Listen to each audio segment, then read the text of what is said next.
또 여러분들이 이제 스트레스란 뭐예요? 스트레스.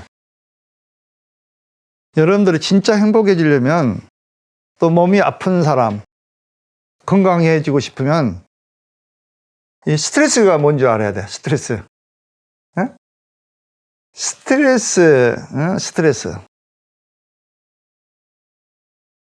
스트레스 받게 되면 어떤 현상이 있을까요? 일단 이제 저항이죠. 스트레스라는 것은 저항이죠. 나의 생각과 틀리니까 이제 저항이 일어나는 거죠. 의견 이렇게 생각이 틀리면 스트레스 일어나잖아. 그러니까 저항이라는 것은 이제 에고가 있으니까 일단 저항은 일어나는, 그거는 나중에 공부하기로 하고, 어떤 사람은 똑같이 뺨을 맞았어도 어떤 사람은 스트레스가 안 일어나고, 그렇죠? 어떤 사람은 여기 경락이 뚫렸다 이렇게 즐겁게 생각하는 사람도 있을 것이고. 우리 예수님은 어때요? 왼뺨 때리면 오른뺨 내밀라고 했잖아요. 예수님 마음 정도 되면 그렇게 되는 거예요. 그거 즐거운 거란 말이지. 분별을 안 해버리니까. 그건 스트레스가 아니거든요. 그러니까 여러분들은 이제 스트레스를 일으키고 있다는 거는 여러분들 분별심이 있다는 거죠. 아직 공공 경지에 아직 못 도달했기 때문에 그런 거예요. 그렇잖아요. 여러분 생각으로 세상을 바꾸려고 하니까.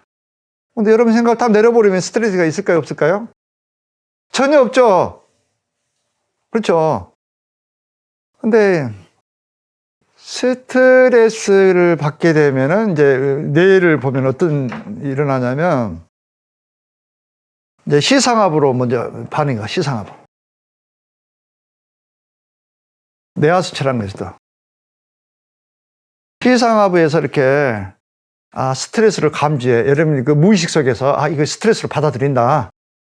이것도 이 기억이지, 기억. 전 세계의 기억. 이게 나는 일반 사람들은 스트레스를 안 받아들이지만 어떤 사람이 스트레스를 받아들이면 왜곡시켜, 왜곡. 한마디로. 왜곡된 정보란 말이에요. 스트레스를 한마디로. 응? 여러분들 스트레스 받을 이유가 없어. 응? 누가 잔소리를 한다. 음악처럼 생각하면 되는 거예요. 스트레스 받을 이유가 없는데 여러분들 왜곡시켜가지고 진리를 왜곡시켜갖고 스트레스를 만드는 거예요. 일반 중생들이지. 그러니까 그래서 그 공부하겠다는 거잖아. 그래 어떻든 스트레스 오니까 여러분들이 이제 스트레스를 뭔가를 알아야 될 거 아니에요. 일단 스트레스를 받다 그러면 이 뇌하수체가 총사령관이라고. 호르몬 사령관. 여기서 이제 명령을 내려. 여러분 몸은 50개 세포로 돼 있잖아. 50개 세포한테 명령을 착 내린다고. 응? 그러면은 이제 위험한 신호가 있어져. 위험한 신호는 원래 나의 몸을 보호하려고 있는 거예요. 이것도 원래. 그렇잖아요? 몸 보호하려고 이제 조건 반사적으로 기억이 들어가 있다고. 이거는 이제 부신으로 가, 부신. 그러니까 시상하고 뇌하수체 부신 축성이라고 그래요. 스트레스를 통상. 이 축성에서 모든 스트레스가 일어나기 때문에. 그리고 부신에서 판단을 해. 스트레스가 왔다 그러면 이거를 싸울 것인가, 도망갈 것인가, 이 두 가지 반응밖에 없어. 누가 이렇게 가다가 뺨을 하나 딱 때렸다고 봅시다. 그럼 여러분들 어떻게 할까요? 나보다 덩치가 좀 약하고 한번 해볼 것 같으면 싸워야 되지. 네가 감히 나를 때려 하고 이렇게 맥살을 한번 잡을 수도 있고 싸울 수도 있잖아. 하지만 여러분들 딱 보니까 덩치도 이렇고 그러면 어떻게 돼? 저 건드렸다 큰일 나겠다 하면 어떻게 돼? 도망가잖아. 피하거나. 그럼으로써 여러분들 스트레스 해소한단 말이지. 싸우거나 도망가 버려서 해소가 될 수 있죠. 도망가 버리니까. 근데 현대인들은 어때요? 현대인들은 이거 싸울 수도 없고 도망갈 수도 없는 입장이에요. 그렇잖아요. 직장에서 여러분들이 화가 났다 해가지고 싸울 수 있나요? 못 싸우죠. 싸웠다면 잘리는데. 또 도망갔다가는 또 어때요? 잘리는데 그것도? 싸울 수도 없고 도망갈 수도 없고 막 이런 억압이 되어버린 거예요. 여러분들. 네? 이게 이제 그렇게 이게 문제예요. 이게 되면은 부신에서 무슨 호르몬을 냅니까? 아드레날린, 노르아드레날린, 코르티졸. 이 호르몬들을 막 다량으로 만드는데 이게 문제야. 이제 이 호르몬들이 나오면은 가장 타격을 받는 것이 어딜까요? 이 호르몬을 만들면은 이 호르몬은 이제 심장 박동을 증가시키고 팔이나 다리로 혈액을 보내버려요. 싸워야 되니까, 도망가야 되니까. 그럼 어디에 있는 피가 갑니까? 네? 그렇지. 장기, 여러분들 장기에 있는 내장의 혈관을 폐쇄시켜버려요. 혈관 축소돼가 폐쇄시켜버려요. 그래, 그 혈액이 팔다리로 가버려. 그러니까 이제 간단한 예로 밥 열심히 먹고 있는데 스트레스 막 화나면 소화가 됩니까? 안 됩니까? 안 되잖아. 채버리잖아. 그렇잖아요. 왜? 혈액이 없어요. 움직이지 못해. 폐쇄돼버려, 혈액이. 소화할 수 있는 혈액이 없어요. 그러니까 계속 채우는 거예요. 만성적인 그러면 위장병은 왜 생길까요? 그 사람 어떤 사람일까요? 그래, 교감신경 우위에 있는 사람이 항상 싸우고 있어, 이 사람은. 교감신경 우위. 이게 쌓여가지고, 뭐, 밤에도 자꾸 뭐 생각하고, 교감신경 자꾸 한 사람들은 잠도 못 자, 이거는. 부교감신경이 상태가 돼야 잠이 오잖아. 계속 싸워야 되고 있어요. 그러니 계속 호르몬 있고, 내장에 있는, 혈액이, 내장에 있는 거는 생명 유지에 필요한 혈액이잖아. 생명 유지 활동과 면역 활동이 정지돼 버린 거예요. 그래서 오장육부 병이 생기는 거예요. 그래서 암도 생기고, 위장장애, 뭐 복부가스, 심장 문제, 오장육부 문제는 이것 때문에 생기잖아, 지금. 근데 문제는 뭐예요, 그러면? 자, 모든 질병의 원인은 거의 99%가 이거예요. 스트레스라고.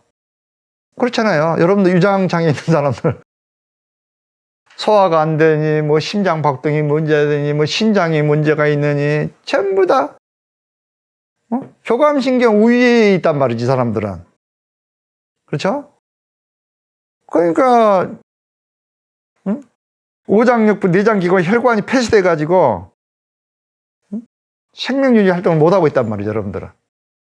그래서 모든 병이 생기는데, 현대의학에서는 이제 병원에 가면 뭐라고 합니까? 뭐 암 걸려서 갔다 갑시다, 여러분들. 어떻게 처리합니까? 암이 걸렸거나, 뭐, 배가 아프거나, 뭐 병이 이제 난치성 질환이 있으면, 이걸 얘기를 해줍니까, 이거? 특히 암이 대표적인 심인성 질환이라고. 마음으로부터 생긴 병은 심인성 질환이라고 그래. 오장육부 질환은 거의 100% 심인성 질환이라고 한다고. 심인성. 마음으로부터 온다. 스트레스로부터 온다는 거야.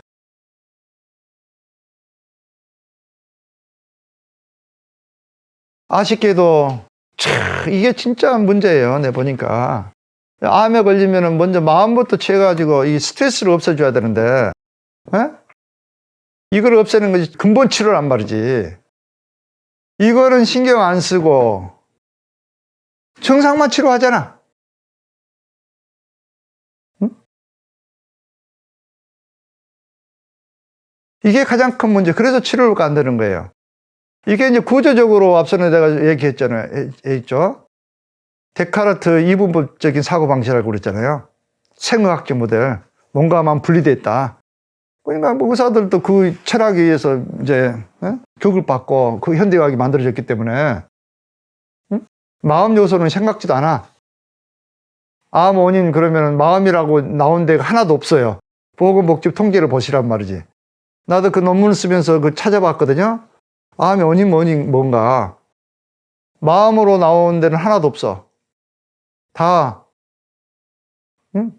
뭐 음식이라든가 독소라든가 뭐 발암물질, 흡연, 엉뚱한 데서 찾는 거예요. 엉뚱한 곳이 내가 봤을 때 근본적인 것을 찾는 게 아니고, 그것도 물론 뭐 영향 없진 않겠지만 아주 미미하단 말이지. 뭐 흡연이 암이 원인이 될 것 같으면 옛날에 뭐 할아버지들은 다 막 담배 그렇게 폈는데 필터도 없는 담배를 피고 그래도 뭐 90 이상 다 살았잖아. 응? 또 음식, 이거 천만의 말씀이에요. 근본 원인의 원인이 이거란 말이지. 근본 원인. 그래, 근본 원인을 도외시하고 여러분들이 치료를 한다. 뭐 수행을 하겠다. 응? 이러면은 헛다리 짚은 거나 마찬가지란 말이야. 응? 이걸 분명히 아셔야 돼. 이해 가세요? 스트레스라는 거니까 참, 아주 결정적으로 중요한데, 이걸 그러면 없애려고 우리가 지금, 이게 마음이잖아, 마음. 응? 우리가 이제 공부하는 거예요, 사실은. 이걸 없애려고.